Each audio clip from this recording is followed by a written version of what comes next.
वो जो 1600 किलोमीटर का पोरस बॉर्डर है, आप उसके ऊपर कितनी जल्दी फेंसिंग करा पाते हैं? जो नदियां हैं, नाले हैं, जहां से आराम से तैरकर बंगाल से बांग्लादेश, बांग्लादेश से बंगाल आया जाया जा सकता है, आप उस पर कितनी जल्दी बुलेट की रफ्तार से काम कर सकते हैं?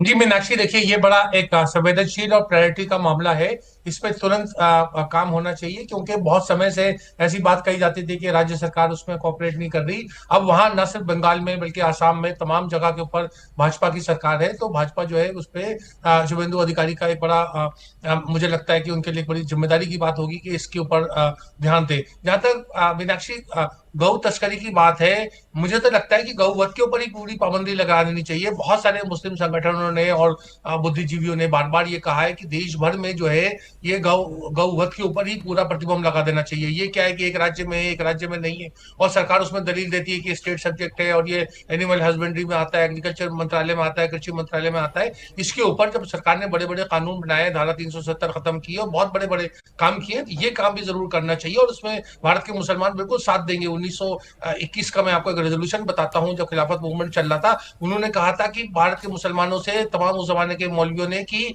वो किसी भी तरीके का गौवध में शामिल ना हो, और उसका पालन सब लोग करते आए हैं, तो उसको पर एक कानूनी शक्ल देने की बहुत ज्यादा जरूरत है। ये भी एक प्रायोरिटी एरिया होती है। एक और बात मीनाक्षी मैं चिन्हित करना चाहूंगा, वो मुख्यमंत्री बने हैं।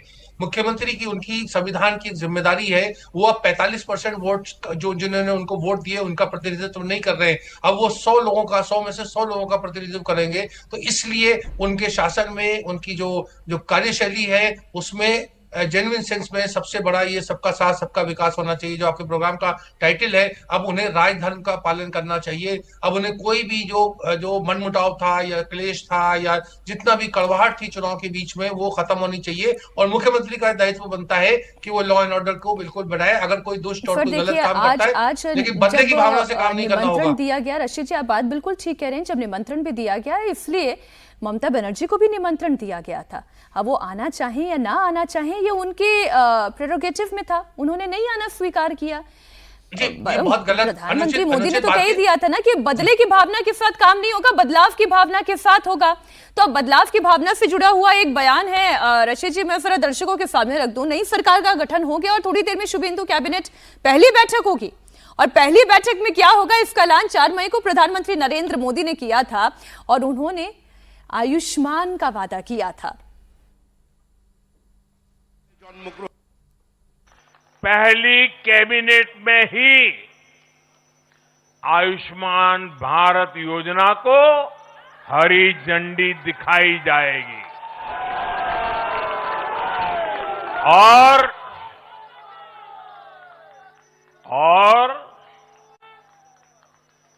घुसपैठियों के खिलाफ भी सख्त से सख्त कार्रवाई होगी।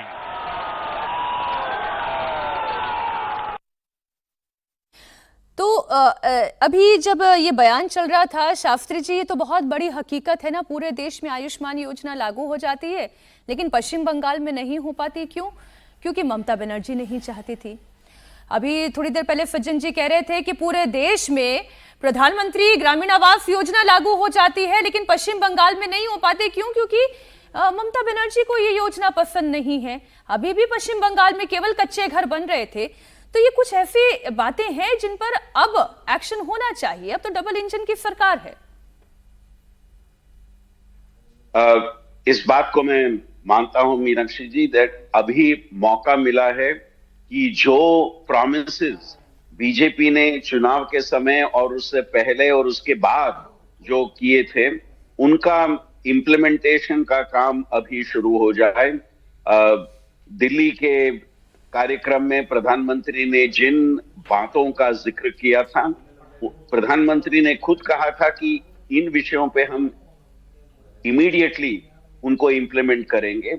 और एक बात मीनाक्षी जी, जो प्रधानमंत्री ने उस स्पीच में कहा था कि इस बार चुनाव के नतीजे के बाद वो एक ट्रेंड जो वेस्ट बंगाल में थी कि चुनाव के बाद जीतने वाला एक हिंसा की एक वातावरण को वहां पैदा करता है, और उससे क्या क्या हो सकता है पिछले चुनावों में हमने देखा था। प्रधानमंत्री ने आश्वासन दिया था कि इस बार वो नहीं होगा, वो वातावरण को हम खत्म कर देंगे और कानून सुव्यवस्था को हम बनाए रखेंगे। और वो वादा भी इस सरकार पे वो रिस्पॉन्सिबिलिटी आ जाती है कि उसे वो करें। और जैसे रशीद जी ने कहा, अभी ये रिस्पॉन्सिबिलिटी आ जाती है इस सरकार पे क्योंकि ये सरकार वेस्ट बंगाल की सरकार है, सभी लोगों की सरकार है, सभी समुदायों की सरकार है, वेस्ट बंगाल के लोगों की सरकार है। उस बात पे भी शायद इस सरकार को ध्यान देना पड़ेगा और पिछले वर्षों में क्या हुआ उसको भूल के ये गवर्नेंस विषय को आगे ले जाना इस सरकार की पहली रिस्पॉन्सिबिलिटी या प्रायोरिटी बिल्कुल आप ठीक कह रहे हैं सर, लेकिन वो प्रायोरिटी विश्वास एक ही बार में नहीं चला जाता सचिन जी, जाते जाते जाता है।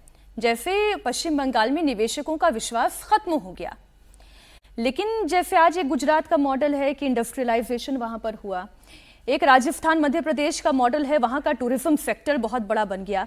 एक तरफ उत्तर प्रदेश का भी ये मॉडल है कि अयोध्या में राम मंदिर बनने के साथ साथ देखिए फिर वहां पर रिलीजियस टूरिज्म कितना तेजी से बढ़ा। ठीक वैसे ही एक कोलकाता का, एक पश्चिम बंगाल का भी तो ऐसा मॉडल होना चाहिए जहां पर निवेशकों के अंदर से भय खत्म हो और भरोसा जागे। और टाटा का इसलिए मैंने अभी उदाहरण दिया, रतन टाटा का वो कितना बड़ा सपना था जब वो सिंगूर पहुंचे थे और फिर वो कैसे शैटर हुआ और उसके बाद फिर कोई इंडस्ट्रियलाइजेशन नहीं हो पाया, कोई बड़ा निवेशक वहां नहीं पहुंच पाया। नहीं, बिल्कुल आप देखिए, जो अभी देश में एक तो कारण ये है कि जो पश्चिम और दक्षिण के राज्य हैं वहाँ पे ज़्यादा ईज ऑफ डूइंग बिजनेस है, सरकारों का सपोर्ट रहता है तो बिजनेसमैन वहाँ जाते हैं, कोस्टल एरिया है। बंगाल के पास ये एडवांटेज पहले से था, जैसा हमने कहा कि 1960-61 में तो तकरीबन 11% जीडीपी में शेयर था और अभी वो 5.5% के करीब है। सबसे बड़ी बात अब देखिए कि क्या होता है, आप अभी बंगाल में जाते हैं तो सबसे कोई भी बिजनेसमैन आपको कहता कि कहीं पे कोई कंस्ट्रक्शन है तो पहले आपको वहाँ पार्टी के सिंडिकेट से परमिशन लेना है। आप कहाँ से लेबर लेंगे, कहाँ से बालू लेंगे, कहाँ से सीमेंट लेंगे, कहाँ से टाइल्स लेंगे, ये सब का सब जो है वहाँ से निर्देशित होता है।